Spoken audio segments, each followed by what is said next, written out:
Boa noite, boa noite, boa noite. Vamos começar, vamos tentar ser o mais prático possíveis. Então, assim, em vez de ficar aí cheio de coisas, vamos tentar focar aqui os 20, 30 minutinhos pra gente ser nessa aula o mais proveitoso possível. Vitor, Gisélia, Glaucilane, galera de Petrolina, Campo Formoso. Bom, essa é uma série de aulas que eu sempre faço essa dinâmica na internet, que é muito bom a gente usar as redes sociais em prol do nosso melhor objetivo, que é disseminar a saúde, disseminar o bem-estar, a gente evoluir nas informações, evoluir na nossa jornada aqui nessa fase, né? Porque dizem, de acordo com alguns especialistas nessa área de comportamental, eu não tenho exatamente a referência certa, mas é um percentual muito baixo. Eu vi uma aula que era em torno de 20% das pessoas que pegavam uma prescrição conseguiam seguir essa prescrição. Então, assim, aí eu me perguntava muito angustiada, falei assim, meu Deus, mas assim, tudo que eu tô falando aqui na consulta, eu sempre fui muito ansiosa, assim, por oferecer demais e querer que meu paciente entenda demais. Eu lembro de alguns pacientes que viravam pra mim e falavam assim, Lídia, calma, daqui do que você falou eu só peguei, tipo, 2 coisas, é muita informação, né? E daquelas 2, 3 coisas que o paciente pegava na consulta, né? Tem muito paciente meu aí, o Wugner, meu paciente, muita gente, o Júnior aí, muita gente que eu sei que já passou por consulta comigo, sabe? É uma consulta grande, onde você fala muito dos carboidratos, da distribuição, e eu ainda não consigo abordar todas as opções que você que tá aí do outro lado, né, tem. Então, assim, o profissional, para ele achar a melhor terapêutica, para encontrar o processo certo, para que você consiga pegar essa estratégia e chegar no seu ponto final, que é a melhora da sua saúde, o seu bem-estar, né, a perda de peso de forma saudável. Existem diversas estratégias e é muita gente acertar a melhor forma de conduzir isso. E a informação, eu acho que a melhor saída é sempre a forma de passar e a educação e a forma de você explicar aquilo que você está fazendo para que você consiga entender. Porque o que mais tem na internet hoje em dia são pessoas que desinformam. Elas jogam uma situação e elas te deixam sem saber, poxa, mas isso é bom, isso não é, mas me falaram que era bom, me falaram que era não, que horas que eu devo usar, que horas que eu não devo usar. Então, o profissional, ele é um educador acima de tudo, então ele tem que educar aquele paciente e deixar ele com o máximo de autonomia possível para que ele possa fazer as próprias escolhas. Só que isso é uma jornada, né? Eu fui aprendendo com a maturidade profissional que eu não precisava ficar tão ansiosa em saber que meu paciente em uma consulta não tinha aprendido tudo que eu tinha para passar para ele. Então, com o amadurecimento, eu fui construindo uma relação de jornada com essas pessoas, onde elas puderam pegar. Eu lembro outras pessoas falando pra mim, Lídia, mas é muita pergunta que os pacientes têm, por que você não faz uns vídeos explicativos sobre o que é um carboidrato, o que é uma proteína, o que é uma gordura? E com o tempo, a mídia, né, conseguiu, as redes do social, do profissional com o social, conseguiram facilitar com que você, que tá aí do outro lado, pudesse pegar essas informações e a repetição dessas informações vão consolidando na sua trilha, na sua jornada, um comportamento diferente. Porque da maior parte das pessoas que a gente consegue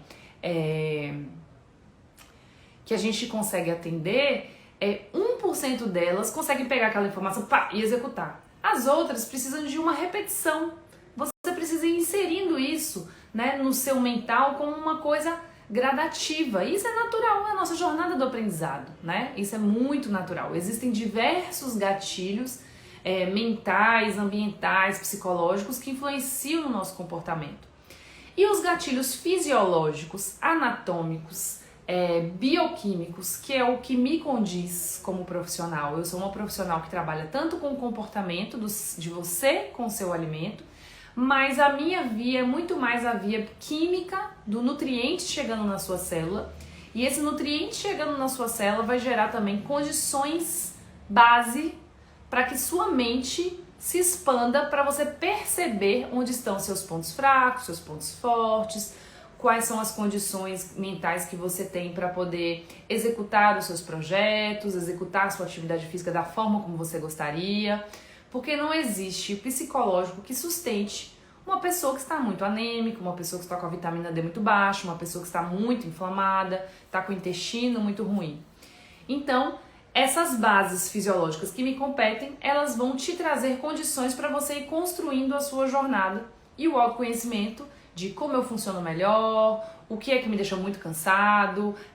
Agora mesmo eu estava conversando com uma paciente querida, ela falando, nossa, eu acho que é isso que me deixa muito cansada e eu acabo ficando. Às vezes, assim, é 1 hora a mais de trabalho extra que você faz que te dá aquele cansaço mortal do dia e que você acaba não conseguindo dar seguimento à sua jornada, né? Então, falando nessa jornada, que é uma coisa que eu acredito muito, que é a jornada do aprendizado, a jornada do conhecimento, os melhores resultados que eu já tive até hoje, como profissional, né, com o paciente, são aqueles pacientes que conseguem ter uma adesão de muita informação. Eles procuram saber opções de receitas saudáveis ao invés de tirar as guloseimas do final de semana. Eles procuram saber interagir, como compensar momentos. Hoje mesmo o Vitor tá aí, ele perguntou, Lídia, eu tenho dúvida como compensar o final de semana. Fale isso na live hoje, né? Nessa live sobre o emagrecimento. Então, a jornada do aprendizado vai te tirando daqueles 20% de pessoas que pegam uma prescrição e que não conseguem fazer. E o pior de tudo, quando você pega uma prescrição ou só uma informação que está ali no cardápio, que é o nosso instrumento de trabalho, é o cardápio, e você não consegue executar aquele instrumento, então eu comecei a observar que essa jornada do aprendizado, tá? Inês, um beijo para todos. Eu comecei a observar que essas pessoas que esses 20% só de oferecer a prescrição para o paciente era cair no ralo de ter grandes chances de derrota do resultado físico, né, do resultado nutricional. E o pior de tudo que eu estava falando, lembrei agora, o pior de tudo quando o profissional, quando você, paciente, pega uma prescrição, você pega uma orientação e você não consegue executar por mais de 3 semanas, que é o mais comum, você se sente pior do que você estava antes. Porque agora você tem ali prescrito no papel o que você deveria fazer. Então, é uma forma de atestar o fracasso. E não tem coisa pior na terapêutica do que você atestar o fracasso. É tipo, quando eu chego assim, falo assim, eu achava que eu era uma pessoa noturna, hoje eu sou uma pessoa 100% matinal.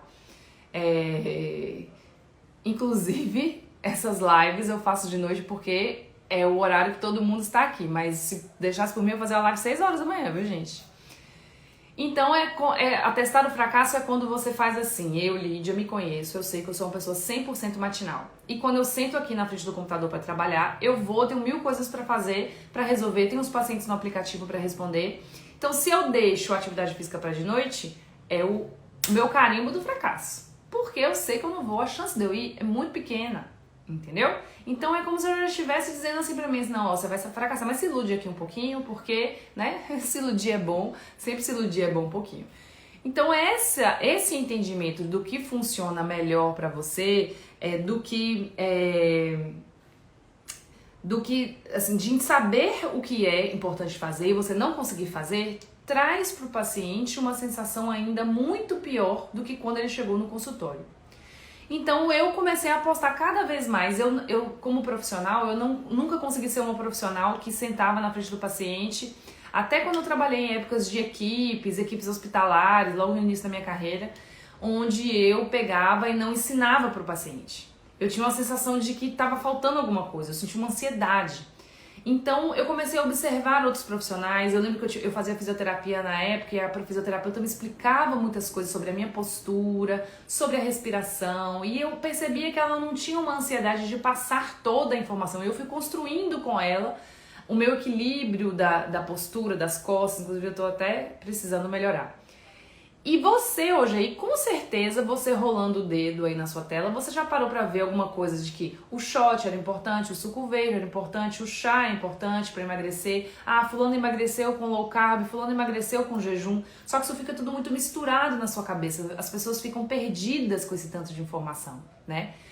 ainda que seja um ponto positivo, o massacre da informação, da importância de você estar com saúde, da importância de você ter uma alimentação saudável, da importância de fazer atividade física, mas como é que eu posso dizer? A não organização dessas ideias faz as pessoas ficarem perdidas. E a tendência mundial, eu acredito, que daqui a uns 30 anos, 20 anos, não sei qual a velocidade das coisas, a gente vai ter, isso vai ser muito normal, esse tipo de assunto, né? As pessoas já vão ter isso na escola, tipo como as pessoas vão ter programação de computador na escola, vão ter também a parte nutricional já desde a base, né? Desde a escola. Muitos problemas de saúde seriam resolvidos. E hoje eu queria dar o máximo de conteúdo para vocês sobre emagrecimento. A palavra emagrecimento é uma palavra que ela tá dúbia hoje em dia, né? Porque as pessoas desvirtuam, infelizmente, né? O senso, a grande massa, ela desvirtua para uma padronização do emagrecimento. Quando eu falo em emagrecimento, eu falo para você respeitar o seu biotipo e trabalhar mais pensando na sua composição corporal. A composição corporal da gente é uma das coisas que mais prediz ao risco de aparecimento de doenças e uma performance maior da nossa vida mesmo, né? Quanto mais eu tenho massa muscular, mais acelerado o meu metabolismo e mais liberdade eu consigo adquirir para poder fazer outras escolhas ou flexibilizações alimentares. A Erika falando, teu pessoal meio cedo, boa, Erika. Então a gente estava falando sobre a questão você entrou agora, a questão até da jornada do seu aprendizado, né? Que durante essa jornada que a gente faz, o paciente ele acaba se conhecendo mais e as coisas do saudável acabam entrando de forma mais natural na vida do paciente. E aí, no enquete que a gente fez, que eu fiz essa semana passada, as pessoas ainda falaram, olha, eu ainda preciso perder peso por uma questão de meus exames, por uma questão de manter o equilíbrio do meu corpo.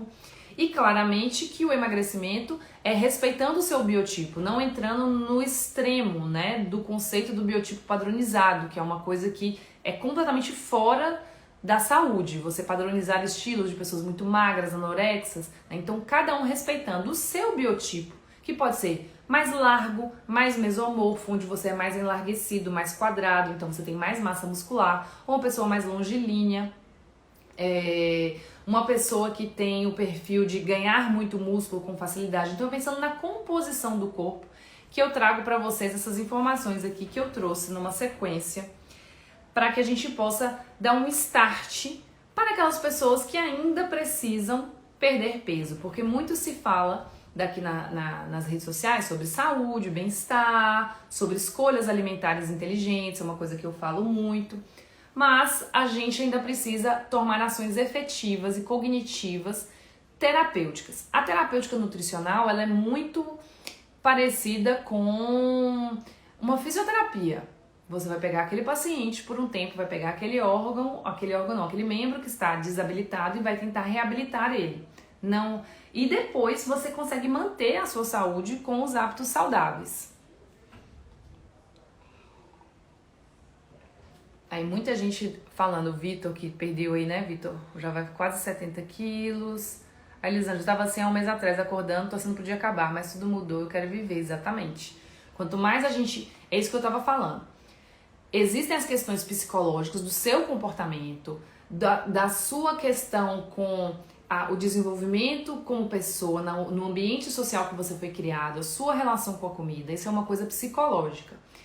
Mas existe o fisiológico, que é o que me compete. Eu dar nutrientes para essa célula, por exemplo, da Elisângela aí que falou, para que ela tenha condições mentais de entender o porquê que ela está desanimada no dia. E é isso que a gente vai trabalhar. Porque não existe como sair uma árvore e essa árvore ser frondosa, quanto mais você conseguir ter raízes fortes para que o psicológico do entendimento do seu autoconhecimento consiga aflorar cada vez mais, né? Não existe psicológico que se sustente uma pessoa anêmica, uma pessoa com a vitamina D baixa. Então, meu amigo, partindo mais precisamente para o emagrecimento, existem 3 situações quando um paciente ele precisa emagrecer, quando uma pessoa precisa emagrecer. Primeiro de tudo, entender onde você está saindo. Você está saindo de um ritmo alimentar onde você comia muito mal, todos os dias e várias vezes na semana. Ou você está saindo de uma alimentação já saudável, previamente saudável, de uma atividade física já razoável, só que ainda assim, por N motivos, porque uma vez viajou, teve filho, ou se descuidou por um tempo, ou ao longo dos anos você foi ganhando peso e desorganizando a sua composição física, né? Então existem diversas situações. Esse paciente que come muito mal, vou beber meu chazinho agora aí. Ele tem algumas vias de opção, certo? Se você é daquela pessoa que come muito mal, você tem algumas opções para você começar a perder peso. Primeiro é você pensar na melhora das escolhas alimentares. Quando a gente faz um cardápio, gente, só com alimentos naturais, por exemplo, raízes de manhã, ovo, aí essa raiz você já não coloca o queijo que é muito industrializado, você coloca um azeite. Aí nos intervalos você tira o biscoito, você tira o bolo, bota fruta, que é o clichêzão, né, de dieta, fruta nos intervalos. Na hora do almoço você coloca mais salada, para de colocar só aquela rodelinha de alface com tomate. Aí tira, pode botar uma carne cozida. As pessoas têm um mito achando que carne cozida não dá pra colocar dentro de um cardápio de emagrecimento. E aí de noite você coloca, sei lá, o que o povo acha que é super errado, colocar carboidrato de noite, cuscuz com ovo. Você, com um cardápio desse, pra uma pessoa que comia pão de manhã com queijo e presunto, iogurte ou Nescau, café com muito leite, muito açúcar, nos intervalos um biscoito, na hora do almoço macarrão, batata, feijão e carne, e de noite de novo um pãozinho com um cafezinho com leite, que é o padrão das refeições. Essa pessoa, quando faz essa mudança alimentar, ela consegue perder peso. Ah, Lidia, mas poxa, a pessoa vai comer cuscuz de noite, vai perder peso? Sim, a pessoa vai comer cuscuz de noite, vai perder peso. Isso é uma possibilidade. Se você se enquadra nesse perfil de pessoas que está comendo muito mal e passa a comer alimentos que têm nutrientes melhores, você consegue ter uma perda de peso de forma significativa, tá? Quanto seria uma perda de peso de forma significativa e saudável durante uma semana, um mês? O habitual, o esperado, é de 0,5 até 2 quilos por semana. Acima disso, acontece muito de ser uma perda de peso muito abrupta, uma perda de peso muito por inanição, por falta de nutrição. Que aí você pode ter uma sobrecarga na vesícula, ter um cálculo na vesícula. Perceba que muitos bariátricos que perdem peso muito rápido, eles têm o risco de formar o cálculo na vesícula. Você corre o risco de sobrecarregar, né, e formar cálculo renal. Você corre o risco de estar, o pior, perdendo massa muscular, que não é bacana. Então, essa seria a média esperada, tá? Existem algumas, isso você saindo do ponto onde você está comendo muito mal, você come tudo errado e você só decide trocar pela lista de compras mais saudáveis, ok? Aí já vai aí uns 5, 6, até 10 quilos, a gente vê pacientes que estão muito obesos, uma perda de peso significativa no início, só de começar um estilo de vida mais saudável. Esse é uma coisa, né? A outra coisa é você decidir que você... Mas Lídia, eu não gosto de comer nada saudável. Só como besteira, só gosto de misto quente, só gosto de pizza, só gosto de... Ó, Carolzinha chegou agora, minha amiga. Já falamos tudo da área psicológica e comportamental, depois você assiste o início. Se você, por exemplo, não gosta de nada saudável, você tem dificuldade com o paladar para o saudável, né? Da parte fisiológica. Quando o paciente não tem um hábito saudável, a gente vai por onde dói menos.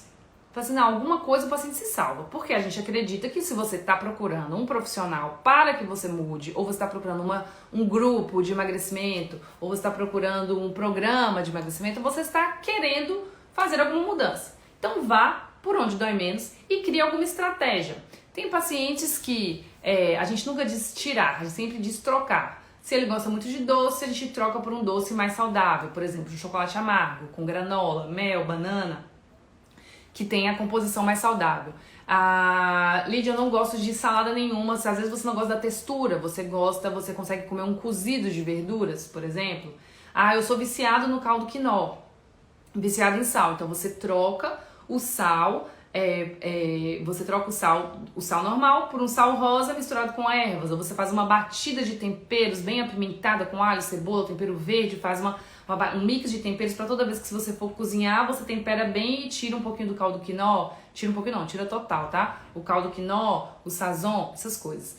Então você cria algumas estratégias por onde dói menos e você tem estratégias mais agressivas, a depender do seu perfil. Se você tolera, você sustenta essa estratégia, que é, eu preciso inicialmente perder peso e começar a educar meu paladar. Então eu vou organizar toda a minha comida, ou se você tem algum funcionário, ou você mesmo faz as marmitas, para você entrar no fluxo ali organizado, sem pensar muito no que está acontecendo, comendo só o que está ali prescrito na dieta.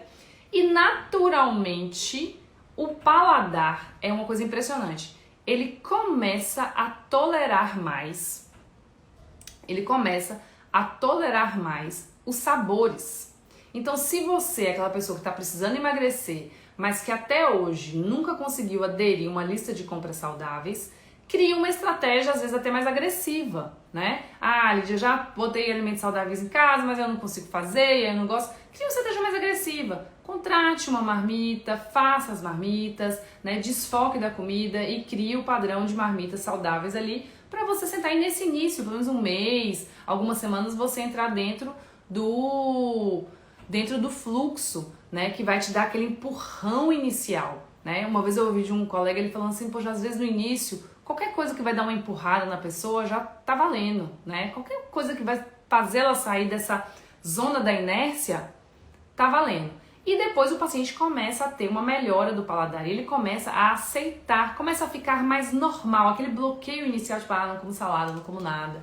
Né? Tipo assim, mas você tomaria um suco com verduras? Mas você comeria uma verdura cozida misturada com frango cozido, sei lá, uma cenourinha cozida, um quiabo, o chuchu, a abóbora, né? Que às vezes as pessoas aceitam mais. Isso é uma forma de comer salada. E quanto mais nutrientes você der pro seu corpo nesse início, no processo de emagrecimento, se você é da pessoa que saiu lá do ponto onde você tem hábitos muito ruins e o paladar ainda muito ruim, você vai naturalmente nutrindo suas células e seu corpo vai se adaptando àquele paladar. O corpo, quando recebe esses nutrientes de muitos vegetais, muitas fibras, muitos legumes, no intestino você já tem uma sinalização para o seu cérebro de que você está sendo bem alimentado.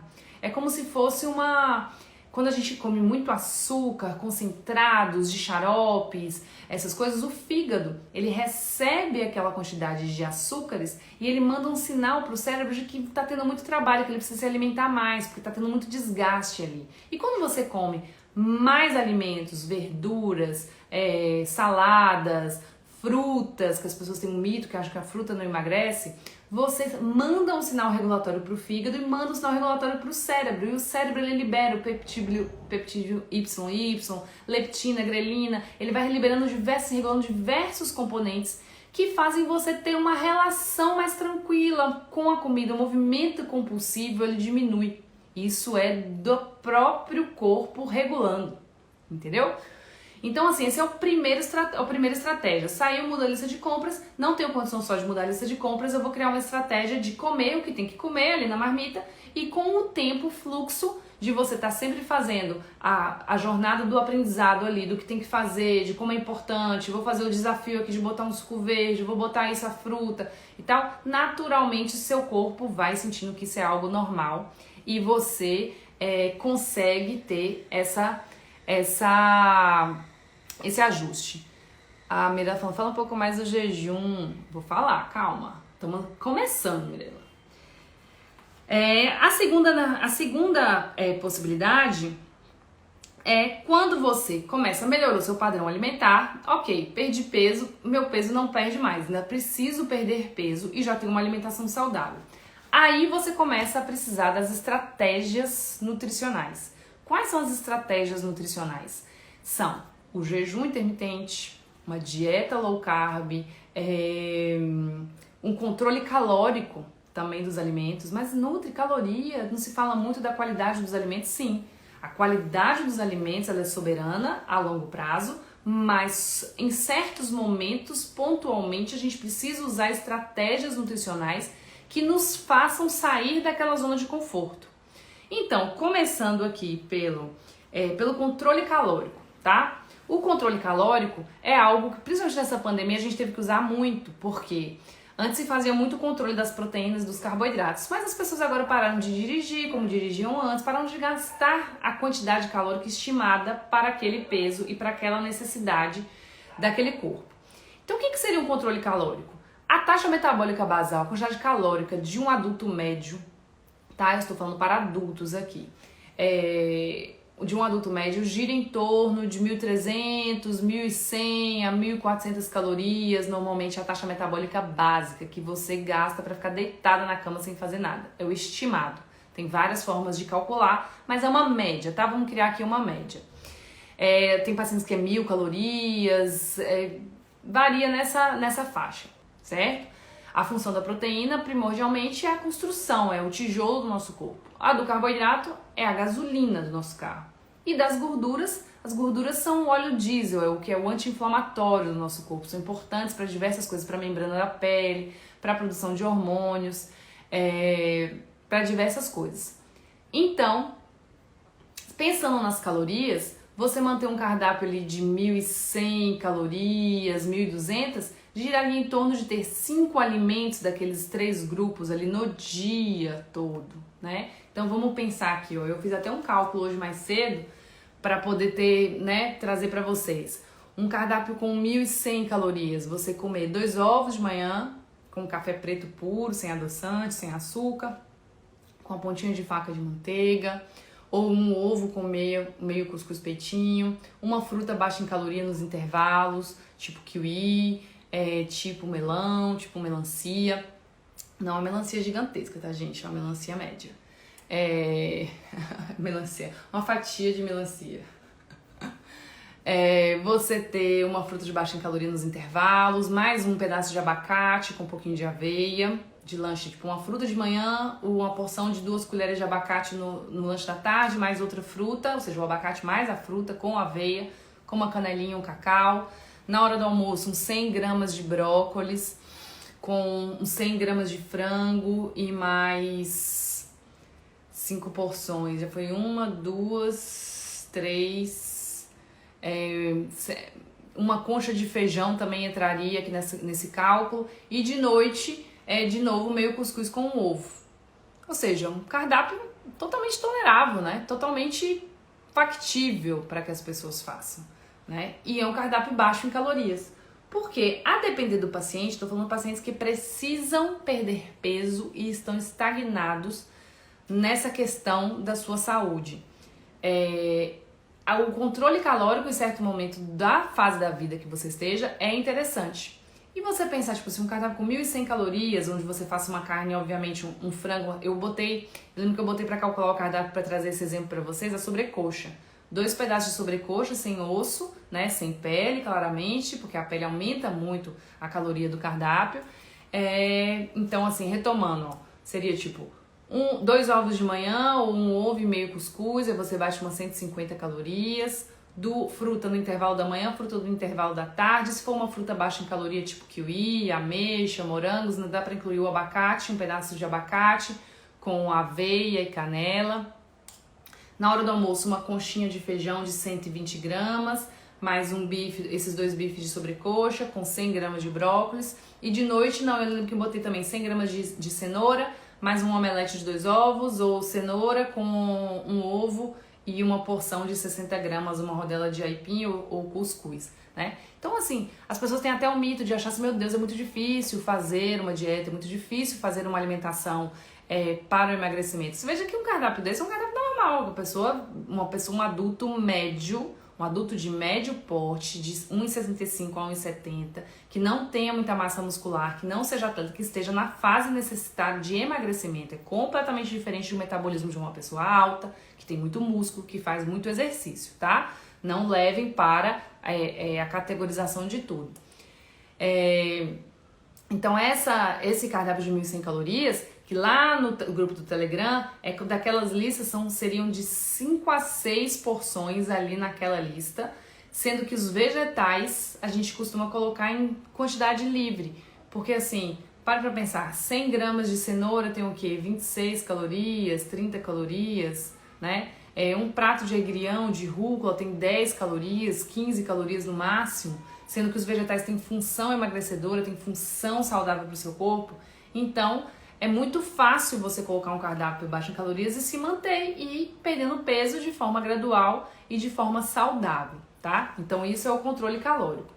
Uma outra estratégia também que existe é que essa questão do controle calórico chega uma certa hora, eu botei aqui estratégia marmita, por onde dói menos, começar por onde dói menos, controle calórico. Essa estratégia do controle calórico chega uma hora que ela não funciona mais, né? A depender do metabolismo desse paciente. Se é um paciente que tem a genética mais para com mais dificuldade de perda de peso, se é um paciente que tem a insulina muito alta, a glicose circulando muito alta, normalmente, o perfil metabólico de mulheres que são mais mesomorfas, mais fortes, são falsamente confundidas com peso alto, né? Elas são mais ossatura mais larga, tem mais massa muscular. São pacientes que não se dão muito bem, mesmo no controle calórico, com um cardápio que tenha mais carboidrato. Eu deixei lá no grupo do Telegram os grupos de alimentos para vocês conhecerem. O grupo dos carboidratos, fruta é carboidrato, alface é carboidrato, cebola é carboidrato, são todos do grupo dos carboidratos. As pessoas acham que carboidrato é só macarrão e pão, né? Fruta é carboidrato, suco é carboidrato, água de coco é carboidrato, alface é carboidrato. Então, salsinha, cebolinha e tal, tudo é carboidrato. Mas são carboidratos que são muito baixos em glicose, então eles têm mais o efeito regulatório do que o efeito da glicose do carboidrato em si. Essas pacientes se beneficiam muito com as estratégias de controle desse grupo dos carboidratos ou estratégias de fazer longos períodos sem alimentação. E desse grupo dos carboidratos, o controle das porções, um adulto médio de 80 quilos, um adulto médio de 70 quilos por aí, ele vai girar em torno de uma quantidade de carboidrato suficiente para que ele entre numa zona de queima de gordura, mais ou menos até de 2 a 3 porções no dia, que dá 1 grama por quilo de peso, em média. A gente calcula em gramas por quilo de peso. E a gente sabe mais ou menos qual é o valor médio para aquela faixa de peso da quantidade de carboidratos que se precisa. Então, pensando que o carboidrato é a gasolina do carro, se eu reduzo a gasolina, eu consigo fazer você entrar numa zona de queima da sua reserva do carro, que é a sua reservinha de gordura. Mas a gente tem que pensar na qualidade daquele carboidrato. Porque você vai botar gasolina adulterada no seu carro o tempo todo, o que acontece com o motor? Me diga. O motor fica enferrujado, porque o motor precisa de gasolina aditivada, ainda que aqui no Brasil a gente tenha, né, as diversas adulterações nos postos de gasolina, que isso seja comum pra gente. Mas pensando que seu corpo é uma máquina perfeita, quanto mais carboidrato saudável você coloca, que tenha fibras, vitaminas, minerais, você agrega valor à metabolização na sua célula, que é ser o motor do carro. O motor do carro precisa de muitas vitaminas para funcionar. Quanto mais nutritivo, quanto mais você se nutre, mais você consegue ter um funcionamento perfeito do motor, tá? Então, um adulto médio de 70 para cima, até 90 quilos, né? 3 porções de carboidrato no máximo seria a quantidade. Lídia, eu posso ficar sem carboidrato nenhum? Não, jamais, jamais. As estratégias protocoladas nos artigos científicos são low carb, não é no carb, certo? É low carb, baixo carboidrato. Baixo carboidrato gira em torno até normalmente 90 gramas de carboidrato no dia, não é 90 gramas do alimento, é 90 gramas do carboidrato no dia. Por exemplo, uma banana da terra de 100 gramas tem 30 gramas de carboidrato. Ela tem 100 gramas o peso do alimento, mas tem 100 gramas o peso do alimento, mas tem 30 gramas de carboidrato. 2 bananas pratas, 2 maçãs daquela turma da Mônica, tem um peso lá de 100 e tantas gramas do alimento, mas em cada maçãzinha você tem ali mais ou menos 12 gramas de carboidrato, certo? E você tem outros componentes que agregam. E qual é o momento de eu colocar esse carboidrato que me permita ter um emagrecimento mais eficaz? Me permita ter um aproveitamento melhor do meu dia, do meu treino? Se você está fazendo uma restrição de carboidrato, você tem que pensar assim: qual é o time mais importante para eu botar gasolina no meu carro? O time mais importante talvez seria no momento que eu preciso de mais gasolina, né? Onde é que eu preciso de mais gasolina? Talvez antes do treino, 30 minutos antes do treino, 1 hora antes do treino. Nunca imediatamente antes do treino, porque o imediatamente antes do treino, se você comer uma batata doce aqui agora e vai treinar, essa batata doce, quando você estiver terminando o treino de 40 minutos, aí que ela está sendo absorvida, ela não está sendo utilizada para esse momento do treino. É normalmente 1 hora, 1 hora e meia antes do treino que aquele carboidrato que você comeu vai te dar gasolina para aquela hora de treino. Então, pré-treino para pessoas que fazem um treino de performance, nada, jamais pode atrapalhar o treino. Hoje eu tive consulta com o Vitor, ele tomou, já tá praticamente de alta, né, Vitor? E a gente falou uma coisa na consulta dele, que ele falou assim, Lídia, eu parei de fazer o funcional porque eu tava perdendo muito peso. Ou seja, em 2 meses ele saiu de 101 e passou para 93 de peso, né? Então, eu falei, Vitor, jamais deixe de fazer exercício porque a dieta está baixa em calorias. É um erro. Porque nada acelera tanto o seu metabolismo quanto o treinamento. O treinamento te dá melhora da massa óssea, o treinamento te dá melhora da sua imunidade, te dá melhora da sua testosterona, ele te dá melhora das suas endorfinas, melhora o seu sono, aumenta as mitocôndrias, a capacidade de queima de gordura, então nada acelera tanto o metabolismo. Não existe dieta que acelere seu metabolismo quanto um bom treinamento. Então, pensando na performance do treino, talvez o carboidrato, 1 horinha ali antes do treino, ela é eficiente para você poder ter energia para treinar bem e nada atrapalhar a sua performance do treino, que deveria ser soberana. Então, existe essa questão da estratégia low carb, que é o controle das porções de carboidrato. Você fala assim, Lídia, mas qual seria uma porção de carboidrato? O que é uma porção de carboidrato? Uma porção gira em torno de 15 a 30 gramas de carboidrato, que seria 4 colheres de grão de bico, arroz integral, feijão, lentilha, 120 gramas de aipim, de batata, de inhame, de batata inglesa, batata doce, 2 frutas. Você fala assim, nossa, mas isso é muito, essa porção é muito grande. Por que você escolheu ter essa porção? Cada nutricionista mais ou menos usa um tamanho de porção médio, porque é uma porção suficiente para te dar energia para 1 hora de exercício. Por isso que na minha tabela, no meu cálculo com os meus pacientes, eu uso essa porção. Mas tem pacientes mais idosos, pacientes que não têm um nível de atividade física intenso, que eu uso a metade da porção, 60 gramas, que dá 15 gramas de carboidrato. Que é a contagem de carboidrato que se faz também para diabético, para dose de insulina. Então, ou seja, é uma porção, resumindo, é uma porção padrão. O corpo não gosta de doses em excesso de carboidrato por refeição. Então, se você fica ali em 2 colheres de sopa de feijão com 2 colheres de arroz, aquela quantidadezinha ali, seu corpo tolera bem.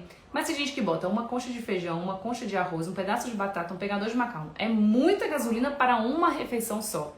Aquela explosão de glicose, o corpo não dá conta. O que ele faz? Ou ele gera alterações metabólicas, ou ele faz uma reserva, né, do estoque, que é conhecido como a gordura. Então, a estratégia low carb seria 2 porções de carboidrato, até 3 para pacientes entre 70 a 90 quilos. E nas outras refeições você distribui bem o grupo das proteínas, sem exceder, no máximo uma proteína também por refeição, se você tem 1,60, 1,70 de altura.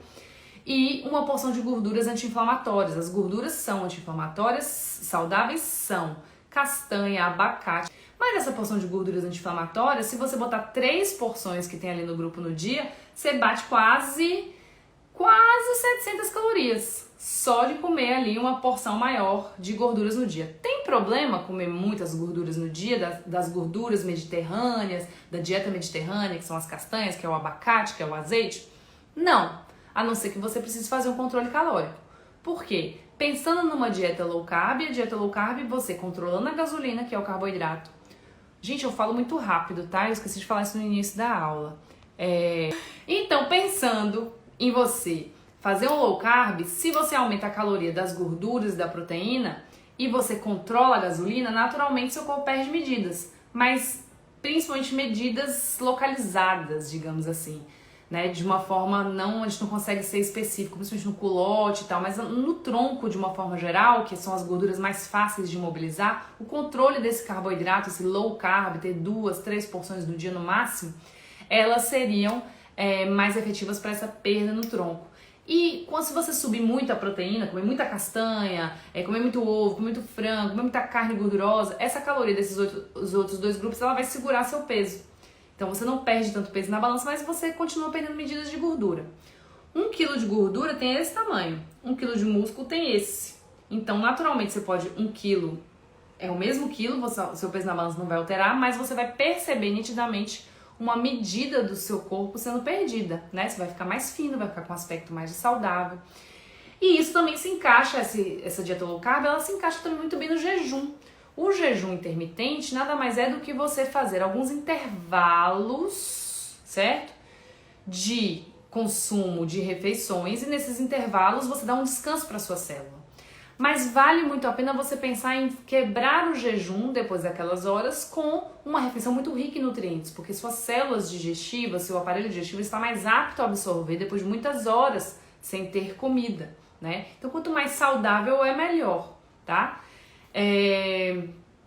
E o jejum seria uma forma de te tirar da zona de conforto, porque você não está dando gasolina para o carro. É uma forma. Não vale a pena fazer se você é muito, por exemplo, faz um treino muito intenso, precisa de resultados, precisa de performance, não está tendo um bom rendimento no dia.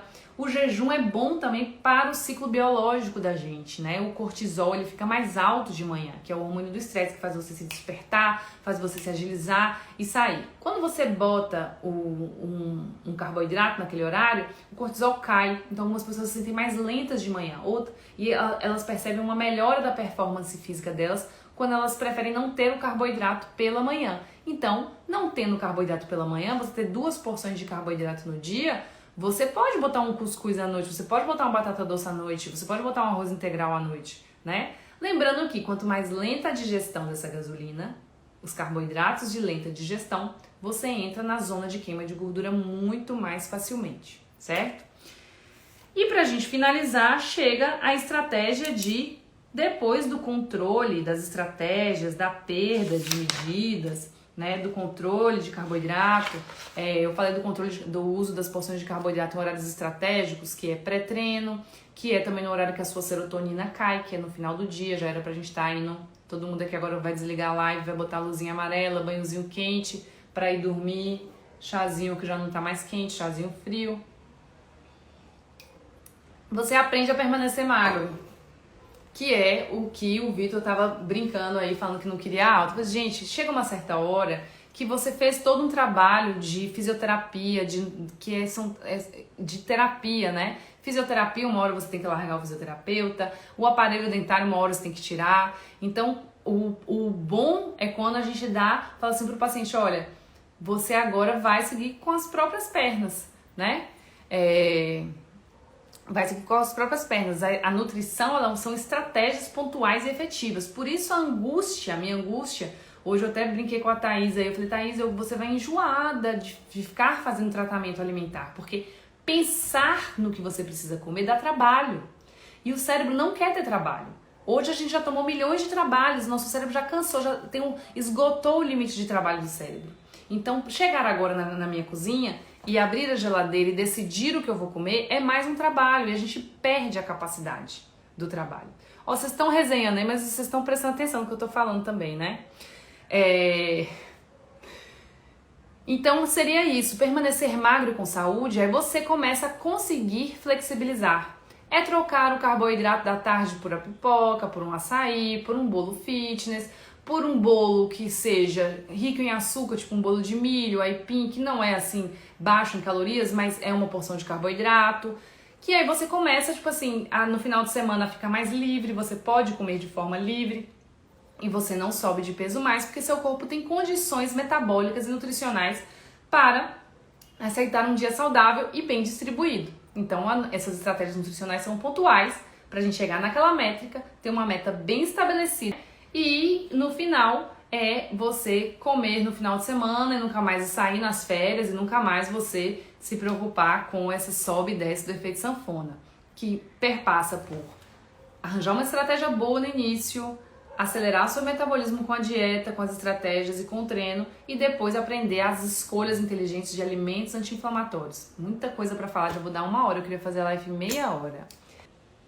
Enfim, essa é a ideia. Não é só minha angústia, é que vocês também consigam startar além do entendimento do que é o estilo de vida saudável, que vocês consigam naturalmente, dentro dessa jornada de aprendizado, vocês consigam, entendendo um pouco da parte do comportamento, da parte das bases fisiológicas, das estratégias nutricionais e depois como flexibilizar esses alimentos, como ter uma vida social. Então, gente, vamos todos em busca da saúde, vamos usar a linha de entendimento e de raciocínio cada vez mais claras e linear para que a gente construa essa jornada do aprendizado e que fique mais fluido e mais tranquilo os hábitos saudáveis e o nosso processo de desenvolvimento humano através da saúde. Eu, como boa nutricionista, eu penso que sempre é bom começar pela saúde, porque com a saúde depois a gente conquista o mundo, né? E vamos seguir em frente rumo à nossa evolução, né? Um beijo.